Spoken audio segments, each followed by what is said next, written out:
8 नवंबर 2016 को हमारे देश ने विमुद्रीकरण, नोटबंदी, डीमोनेटाइजेशन शब्दों के प्रयोग को देखा, नए नोटों की आवाजाही को देखा और उस पे लंबी लंबी कतारों को देखा। आज कुछ दिन पहले नोटबंदी फिर से हमारे बीच में चर्चा का विषय बना हुआ है। आज इसी बात पे हम चर्चा करेंगे। मेरा नाम आनंद कौशल है और मैं आप सबों का अपने YouTube चैनल पे स्वागत करता हूं। दोस्तों, संघ लोक सेवा आयोग की परीक्षा हो या राज्य लोक सेवा आयोग की परीक्षा हो, इसमें समसामयिकी के विषयों का अच्छा खासा वेटेज होता है। आज समसामयिकी के एक बहुत महत्वपूर्ण मुद्दे को हम आपके सामने रखने जा रहे हैं। ये मुद्दा है नोटबंदी। नोटबंदी अभी हालिया चर्चा का विषय बना हुआ है। दोस्तों, इसे समझने के क्या क्या आयाम हो सकते हैं, उसे हम किन किन आयामों के माध्यम से समझ सकते हैं, ये मैं बता रहा हूं। सबसे पहले तो ये खबरों में क्यों है या चर्चा का कारण क्या है, खबरों में क्यों है। दूसरा, आज जो हम नोटबंदी के इस नए स्वरूप या इस पे जो फैसला आया है उस पे विचार विमर्श कर रहे हैं, तो इसकी पृष्ठभूमि क्या रही है। तीसरा, विवाद के कारण क्या है। विवाद के कारण क्या है। चौथा, सुप्रीम कोर्ट का फैसला। और पांचवा, निष्कर्ष। तो इन्हीं 5 आयामों के माध्यम से हम आज नोटबंदी के इस चर्चित समसामयिक मुद्दों को समझने का प्रयास करेंगे। सबसे पहली बात, हम नोटबंदी के पृष्ठभूमि, आखिर सबसे पहले खबरों में क्यों है। दोस्तों, अभी हालिया सुप्रीम कोर्ट की एक संविधान पीठ ने 4-1 के बहुमत से नोटबंदी के फैसले को बरकरार रखा है।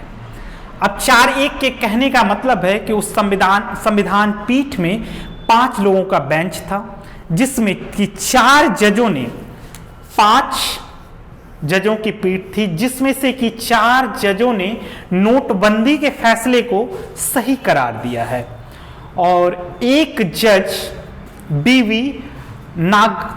बीवी नागरत्ना ने इसके विसम्मत फैसला दिया है। तो उस फैसले को भी देखेंगे, इसीलिए ये आज हमारे बीच में चर्चा का विषय बना हुआ है।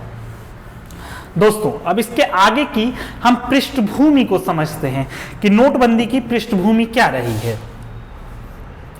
8 नवंबर 2016 हम सभी ने देखा कि 500 और 1000 के नोटों को प्रधानमंत्री की अधिसूचना से, उनके संबोधन से इसे अवैध करार दे दिया गया।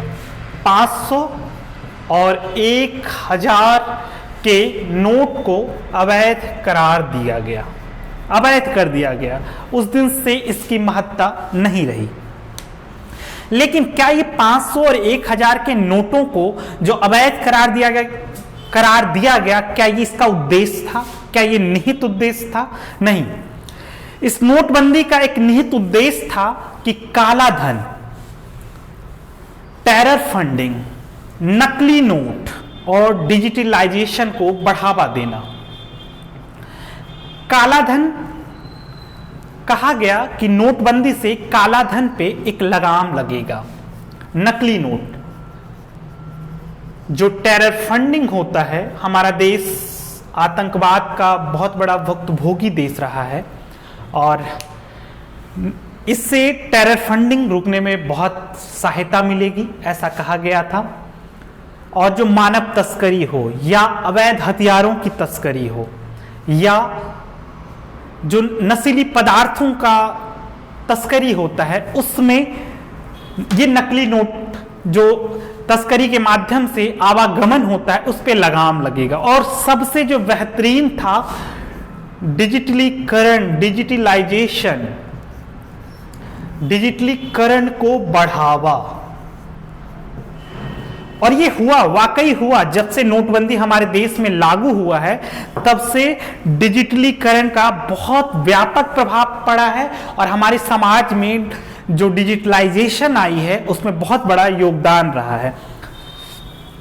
मेरे दोस्तों, उस समय करीब 86% जो 500 1000 के नोट जो थे, कुल नोटों में से 86% इसकी संख्या थी और इसे अवैध करार दिया गया था। लेकिन इस नोटबंदी के बाद इसके सामाजिक, आर्थिक और राजनीतिक विषयों पे चर्चा होने लगी, उसके प्रभावों पे बात होने लगी। देखा जाने लगा कि इस नोटबंदी का हमारे समाज पे आर्थिक प्रभाव क्या पड़ा है। उस समय छोटे व्यापारी, मध्यम वर्ग के मंझोले व्यापारी जो थे, उन पे इसका व्यापक असर पड़ा, हमारी अर्थव्यवस्था पे असर पड़ा और बहुत जो मंझोले किस्म के व्यापार थे उनकी कमर भी टूटी। जाहिर सी बात थी, हम एक लोकतांत्रिक देश में हैं, तो इसके बाद जब ये मुद्दा हमारे सामने होता है, जब ये डिस्कोर्स का मुद्दा होता है, तो हमारे यहाँ इन मुद्दों पे जब विवाद उत्पन्न होता है तो इसके लिए एक सुप्रीम कोर्ट है। सुप्रीम कोर्ट में करीब 58 याचिकाएं गई, 58 इतनी याचिकाएं सुप्रीम कोर्ट में गई। तो केंद्र सरकार ने सुप्रीम कोर्ट को कहा कि ऐसा कीजिए, ये जो पूरी याचिकाएं आई है इन सबको एक क्लब कर दीजिए और एक जगह सुनवाई हो। और ये एक अच्छा और तार्किक सिफारिश थी और सुप्रीम कोर्ट ने माना और इन सबों की सुनवाई एक जगह होने लगी। अब था कि इसमें विवाद के कारण क्या थे। जो नोटबंदी हुआ इसमें विवाद के कारण क्या थे, लोगों की मांग क्या थी। पहला तो था कि नोटबंदी को ही रद्द किया जाए, दूसरा नोटबंदी को रद्द किया जाए, और दूसरा जो इसमें मांग था कि इसकी क्या प्रक्रिया थी और नोटबंदी जो समय सीमा रखी गई थी उसमें बढ़ोतरी की जाए। इन तीन मांगों पर से डिस्कोर्स चल रहा था। लेकिन जो सबसे महत्वपूर्ण था, आरबीआई का एक्ट, आरबीआई अधिनियम 1934, ये एक महत्वपूर्ण है। आरबीआई अधिनियम 1934 की धारा 26 सब क्लॉज 2, धारा 26 के 2 पे एक विवाद था। हम इस विवाद को बहुत बेहतरीन तरीके से समझने का प्रयास करेंगे। वो जो पूरा विवाद चल रहा था, लोगों की मांग थी, लेकिन सुप्रीम कोर्ट में जो मुख्य प्रक्रिया को देखा गया कि नोटबंदी किस प्रक्रिया से की गई और आरबीआई अधिनियम, क्योंकि सुप्रीम कोर्ट का हम लोग जो हमारे सामने जो एक बहुत अम्ब्रेला फॉर्म में मुद्दा चल रहा होता है, सुप्रीम कोर्ट का हमेशा ध्यान होता है कि उसके विधि के पक्षों को, उसके क्लिष्ट पक्षों को, उसकी प्रक्रिया पर वो अपना मत रखते हैं और उसे क्लियर करते हैं। तो आरबीआई के अधिनियम 1934 में धारा 26 क्या कहती है? धारा 26 में दो सब क्लॉज हैं, 1 और 2। धारा 26 कहता है, ये धारा 26 किसी विशेष नोट और उसके कानूनी गुणों की बात करता है। धारा 26 का कहना है वो जो हमारे यहाँ नोट प्रचलन में है उसके गुणों की बात करता है, उसके कानूनी पक्षों की बात करता है। और धारा 26(1) ये नोटों के कानूनी वैधता या लीगल टेंडर की बात करता है।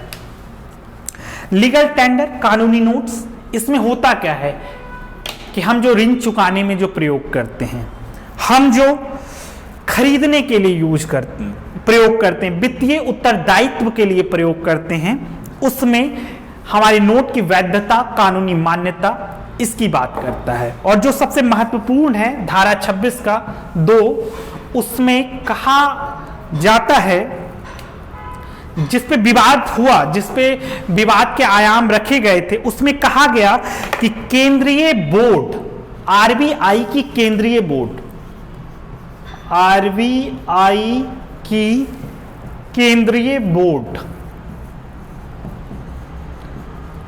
की सिफारिश पर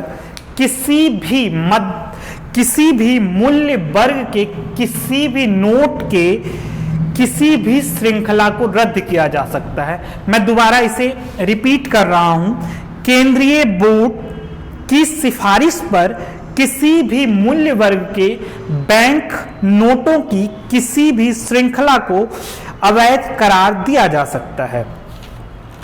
तो अब जो विवाद के जो कारण थे ना वो इसी पे थे। अब याचिकाएं जो लग रही थी, याचिकाओं में उनका कहा गया कि ये धारा 26 में जो किसी भी शब्द कि क्या पूरी श्रृंखला को रद्द किया जा सकता है, क्या ये अधिकार है, ये आखिर ये सिफारिश है, तो ये सिफारिश केंद्र सरकार, क्या ये केंद्र सरकार अधिसूचना के माध्यम से निकालेगी या ये आरबीआई की सिफारिश पे होगी? क्योंकि ये तो था ही उस टाइम, नोटबंदी के टाइम ये सबसे बड़ी समस्या का कारण था, क्योंकि एक राजपत्रित एक अधिसूचना के माध्यम से हमारे बीच में नोटबंदी का फैसला आया, विवाद का कारण था।